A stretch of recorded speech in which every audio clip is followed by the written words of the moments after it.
Nah waktu itu ada pasti dilingkupi rasa senang, rasa sedih, rasa bahagia, selalu berputar terus, dan kita berulang-ulang itu, semakin kita berulang memahami itu semakin mengerti, semakin hafal gitu kan. Oh begini, oh begini, oh begini. Jangan sampai hanya dilewati aja. Jadi urip aja mung tur doksing turu mbadok ngising kan ngono lho. Ya lho. Wayah ngising, wayah mangan.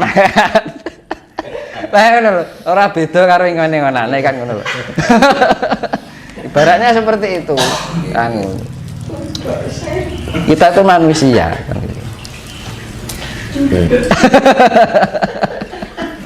Yang bekerja kan leluhur, Mas. Iya kan? Nah, itu kan tanda bahwa leluhur kita itu sudah bekerja. Tanda bahwa leluhur kita itu ikut menjaga, melindungi, masih aktif. Kan ngono, teman. Keberadaan mereka masih ada. Itu bukti nyata loh, Mas. Nah, itu.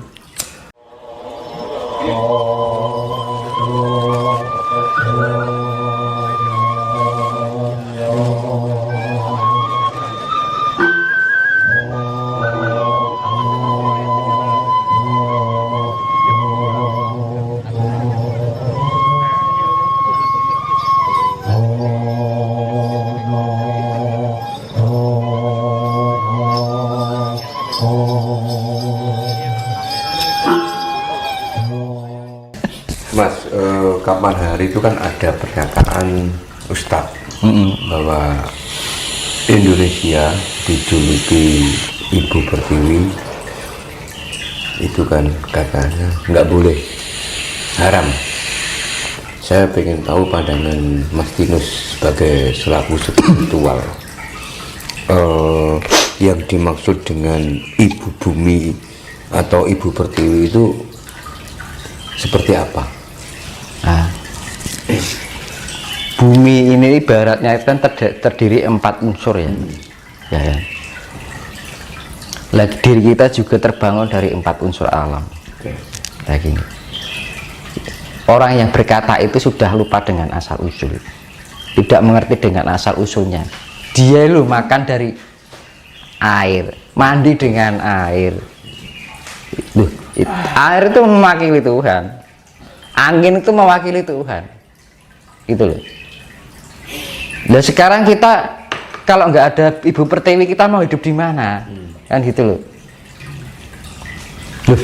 Makanya saya bilang, jika ingin mengenal Tuhan, kenalilah dulu diri kita dan alam ini. Kalau kita nggak bisa mengenal dengan alam, ya impossible bisa mengenal dengan Tuhan. Hanya Tuhan yang sama alam nggak ngerti. Loh, namanya apa ya? Bukti kita kecintaan terhadap alam itu sama juga kita mencintai Tuhan gitu loh.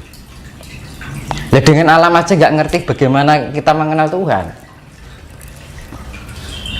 Dan Tuhan memberikan kita kehidupan melalui air.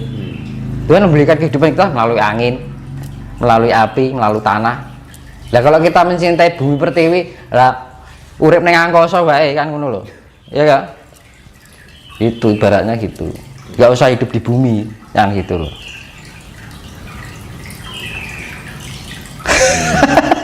Lah ya misalkan ada orang yang bilang gitu, suruh hidup di angkasa, di bulan atau di mana gitu. Apa ning planet Jupiter kan. Nah, kadang ini loh. Pembodohan ini orang kadang kecerdasan intelektualnya itu ya itu namanya zaman sekarang itu gini, belum istilahnya belum mumpuni dengan tentang arti kehidupan yang sebenarnya, tapi merasa pintar, itu kan. Di dalam Jawa ya, yang seperti saya bilang, merendahlah sampai tak ada seorang pun yang bisa merendahkanmu, mengalahlah sampai tak ada orang yang bisa mengalahkanmu, kan ngono. Lek jik ngelek-ngelek uang, jik ngafir-ngafir ke uang, terus piye? Cerminannya itu dari mana? Sifat-sifat Tuhan nggak ada include di dalam dirinya. Jika mengenal Tuhan, sifat Tuhan harus include di dalam diri kita. Nah, apa sifat Tuhan? Kasih. Ya wis, Mas. Makanya saya bilang tadi, satu kitab nih kasih, kita ngomong itu kira-kira merugikan orang lain agak. Nah itu bagian dari kasih, ya kan? Kita berperilaku kita nanti kita pikirkan perilaku kita merugikan orang lain enggak? Itu kita berpikir itu sudah bagian dari kasih. Makanya kan wujud Tuhan itu bisa diwujudkan dengan senyuman kita, itu wujud dari Tuhan, ya kan? Dengan perilaku kita yang penuh menyejukkan, menenteramkan, itu wujud dari Tuhan.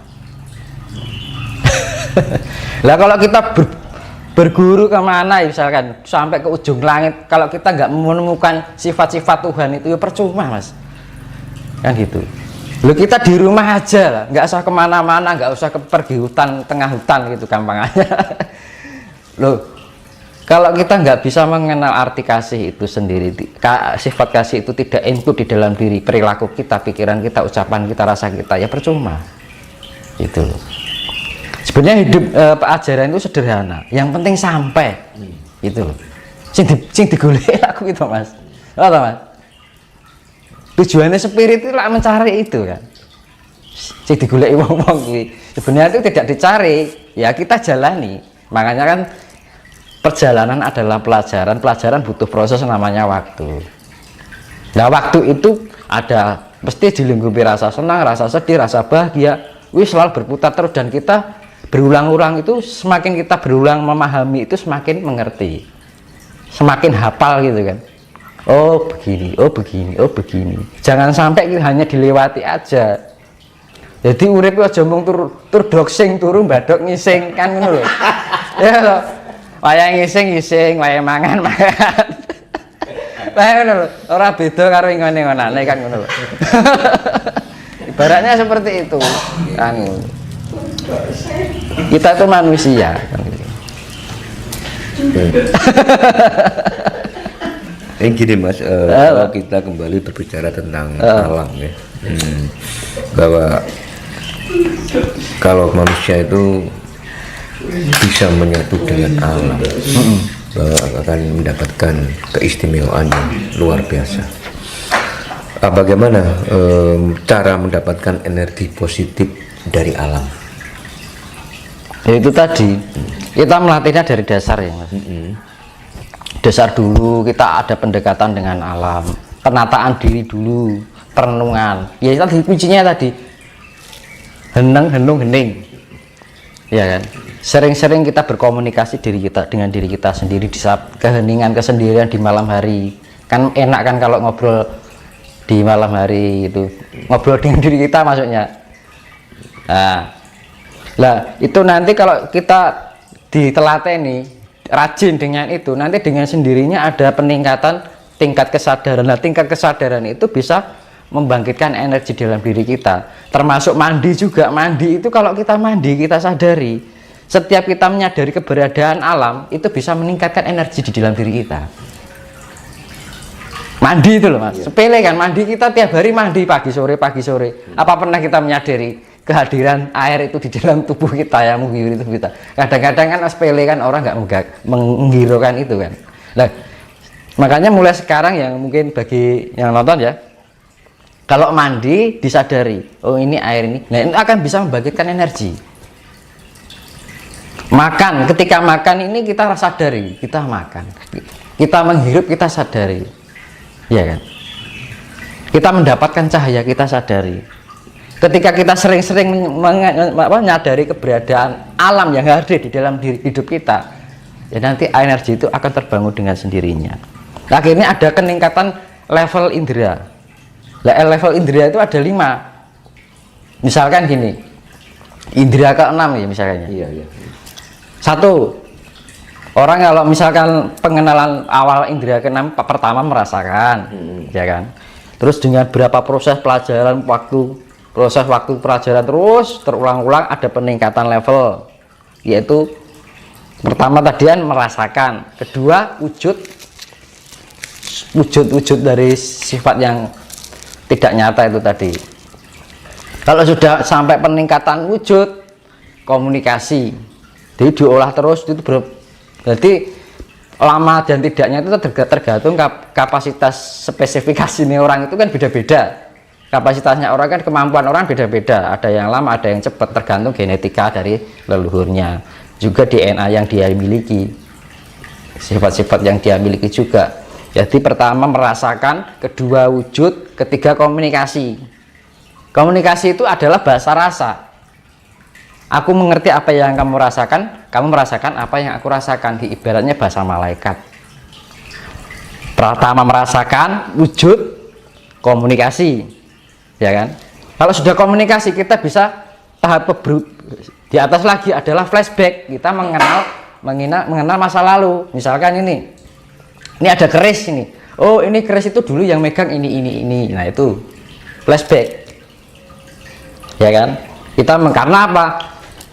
Flashback itu sudah termemori oleh perjalanan kehidupan yang pernah berlalu, terlewati, kan gitu loh. Jadi kita mengambil sisi memori itu ke belakang. Nah, terus ada peningkatan di atasnya flashback.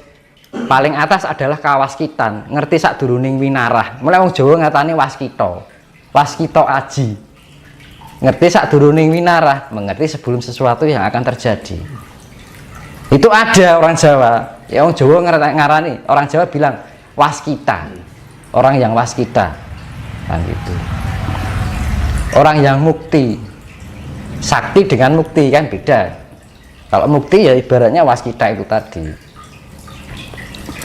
Bisa enggak kita sebagai orang awam yang belum mengenal spiritual untuk bisa belajar ilmu waskita? Ya bisa, semua itu tergantung niat. Ya kan, tanpa ada tendensi yang keinginan. Jadi karena kalau berdasarkan keinginan itu nanti terbatas. Iya, keinginan itu ada bosannya.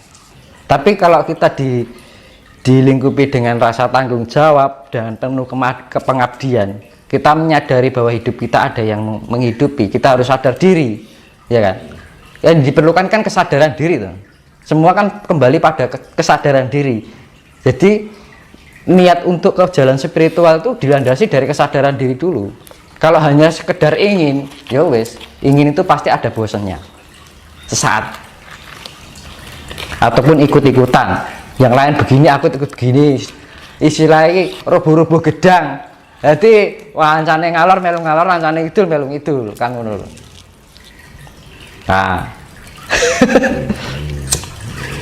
Jadi harus disadari dari keinginan di dalam diri tanpa ada ajakan, tanpa ada pengaruh yang lain. Kesadaran diri. Maka diperlukan kesadaran diri itu tadi. Kalau menjalani spiritualitas harus dibangun dari kesadaran diri kita terlebih dahulu. Jangan karena yang lain seperti ini kan gitu kan. Karena lagi musimnya kayak gini. Sekarang gini, orang terbangkitkan spiritual lagi enak bencana-bencana. Kenapa gak dulu-dulu kan gitu kan. Ibaratnya seperti itu. Jadi kita tidak harus menunggu timing atau momen yang keadaannya lagi gini, kita lagi terbangun kan gitu kan. Jadi ya, harus kesadaran itu karena ya faktor gimana ya, zaman sekarang itu faktor lingkungan juga pengaruh, faktor orang tua ya kan. Nah, yang bisa menyentuhkan ya leluhur, jamaah leluhur kan gitu. Saking sekarang orang tua kita aja juga nggak paham, ya kan? Lingkungan kita juga nggak akan mengerti. Yang bekerja kan leluhur, mas, iya kan? Nah, itu kan tanda bahwa leluhur kita itu sudah bekerja, tanda bahwa leluhur kita itu ikut menjaga, melindungi, masih aktif, kan ngono teman. Keberadaan mereka masih ada. Itu bukti nyata loh, mas. Nah itu.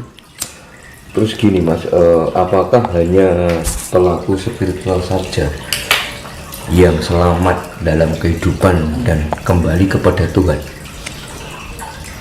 Kan spiritual itu bisa diartikan secara khusus dan secara luas ya mas.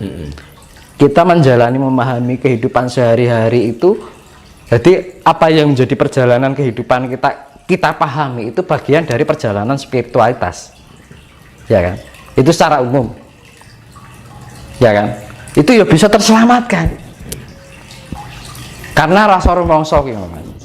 Jadi nggak ada niatan berspiritualitas, tapi perilakunya mencerminkan spiritualitas tanpa disadari. Nah akhirnya mencerminkan kehidupan dalam perilakunya sehari-hari, tercerminlah sifat-sifat kasih itu tadi mas. Jadi yang menyelamatkan ini kasih itu sendiri. Makanya secara nggak langsung perilaku dalam kehidupan sehari-harinya itu sudah bagian dari spiritualitas tanpa dia sadari, tanpa dia harus mengarahkan pada sifatnya untuk belajar spiritualitas, kan ngono. Nah spiritualitas secara khusus yaitu tadi kita mengolah meditasi, menata diri di dalam kehidupan sehari-hari, dari ucapan kita, pikiran kita, rasa kita, perilaku kita, kan ngono. Jadi spiritualitas bisa dimaknakan secara khusus ataupun secara luas. Berarti intinya gini mas, ketika kita berbuat baik, bertoleransi antar sesama, meskipun kita tidak belajar spiritual, apakah itu bisa dinamakan dengan kesempurnaan hidup? Ya kalau menjalani, kalau lebih kesempurnaan ya kita harus mengolah meditasi mas, secara khusus itu tadi. Tapi kalau yang sifatnya luas itu ya melakukannya di luar kesadaran. Jadi perilakunya itu sudah bagian spiritualitas yang mencerminkan sifat kasih, budi pekerti. Nah, ngono. Nanti juga orang-orang itu juga akan terarahkan dengan sendirinya dengan apa? Rasa cinta, kasih sayang. Cinta dengan alam, cinta dengan sesama, itu kan. Tapi yang menuju suatu kesempurnaan itu benar-benar kita fokuskan pada pengolahan analisa diri. Jadi benar-benar di atas sadar, bukan di bawah sadar. Kadang-kadang gitu kan, kita hidup kita beruntung atau bejo nek basa Jawa nih. Tanpa disadari perilaku kita sudah mencerminkan suatu spiritualitas. Gitu.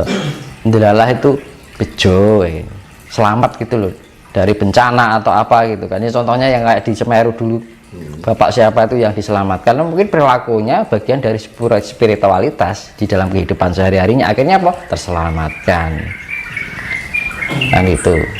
Tapi terselamat istilahnya dalam lingkup terselamatkan, untuk menuju suatu kesempurnaan harus diarahkan lebih khusus. Makna spiritual yang secara khusus. Karena apa? Penyempurnaan. Karena di dalam diri kita kan nek wong Jawa sembah cipta, sembah rasa, sembah jiwa, sembah raga, kan ngono. Gitu. Nah, sembah cipta yaitu ya kita harus memelihara pikiran kita untuk menjadi pikiran yang lebih baik. Rasa kita, memelihara rasa kita biar menjadi pribadi yang inner beauty, kan mas, smart ya, kecerdasan, inner beauty ya kan. Sembah jiwa untuk menjadi pribadi yang belen atau penuh kasih ya kan. Self control, pengendalian. Nah, sembah rogo ya segala tindakan perilaku kita itu tidak merugikan dari pihak lain, entah itu sama hewan, entah itu sama tumbuhan, entah sesama kan ha memayu hayuning sasomo. Makanya kan ha memayu hayuning bawono, ha memayu hayuning sasomo, ha memayu hayuning diri. Ya itu konsep Trifula Wedala itu ya mas. Iya. Nah itu kembali pada itu lagi. Pemeliharaan. Jadi kita hidup itu harus bisa memelihara diri kita.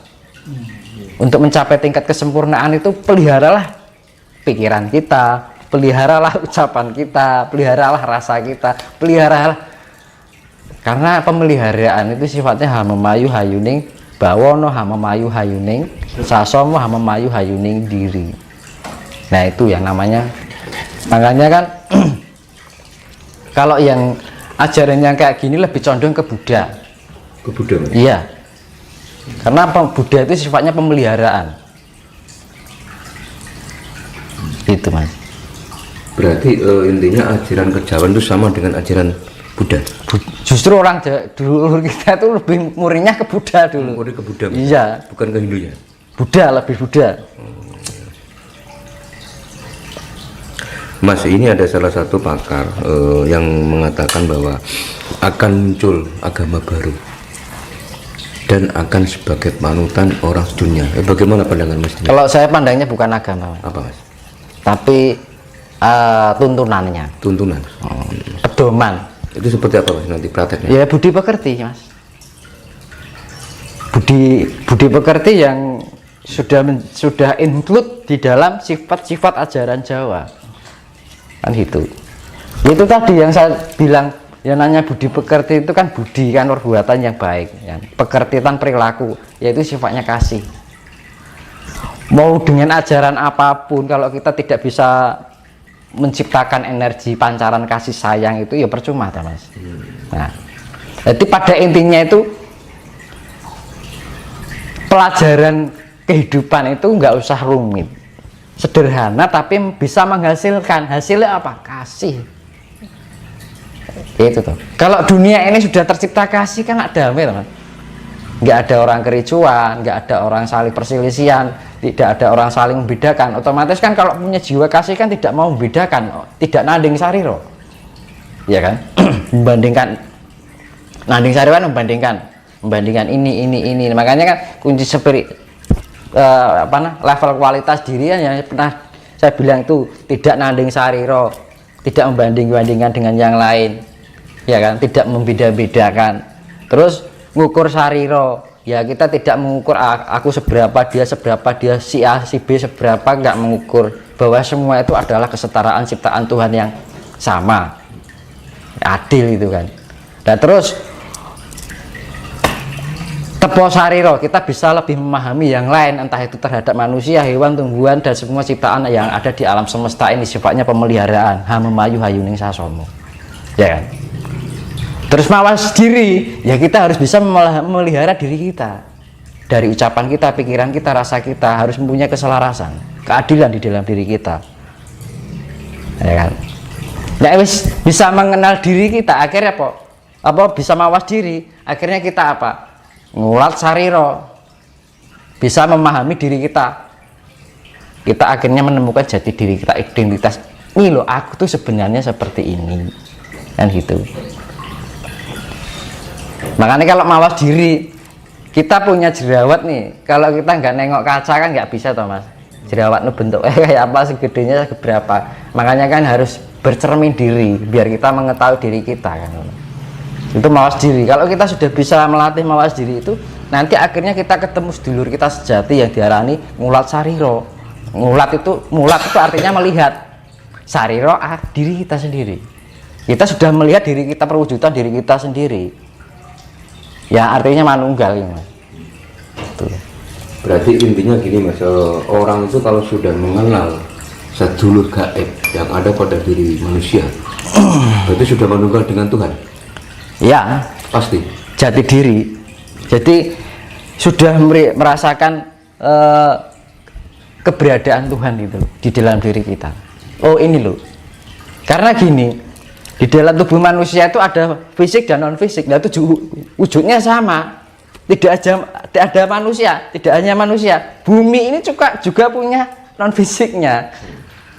Jadi ibaratnya itu yang satu fisik dan satu non fisik. Bumi ini juga ada non fisiknya. Wujudnya kayak bumi.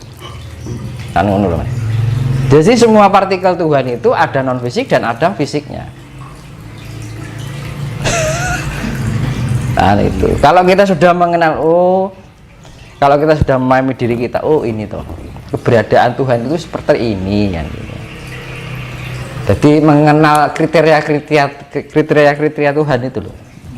Akhirnya kita bisa diterapkan dalam kehidupan sehari-hari, perilaku kita, ucapan kita, rasa kita, itu pikiran kita kan. Ya, makanya kan untuk ketika kita ingin belajar spiritualitas, hasil akhirnya adalah kasih, punya perilaku dengan kasih sayang, ya kan. Ucapan harus dilandasi kasih sayang, pikiran harus dilandasi kasih sayang, rasa juga dilandasi inner beauty atau kasih sayang. Itu wis teman. Kalau sudah gitu, misalkan di dunia ini sudah bisa menerapkan itu, ya mesti damai teman. Yaitu yang namanya yang diartikan budi pekerti itu. Karena orang Jawa itu lebih makanya kan level kualitas diri itu ya, kalau orang bisa menelipkan 5 itu ya selesai. Orang akan mengenal Pertama, tidak nanding sariro. Kedua, tidak ngukur sariro. Ketiga, tepo sariro, lebih bisa memahami yang lain, entah itu hewan, tumbuhan, atau manusia, atau semua ciptaan alam semesta, apa bagian dari alam semesta. Terus mawas diri, kita lebih menganalisa yang ada di dalam diri kita, ya kan. Terus saya bisa menganalisa ngulat sariro, cahaya kita sendiri yang merupakan pengejawantahan dari cahaya Tuhan.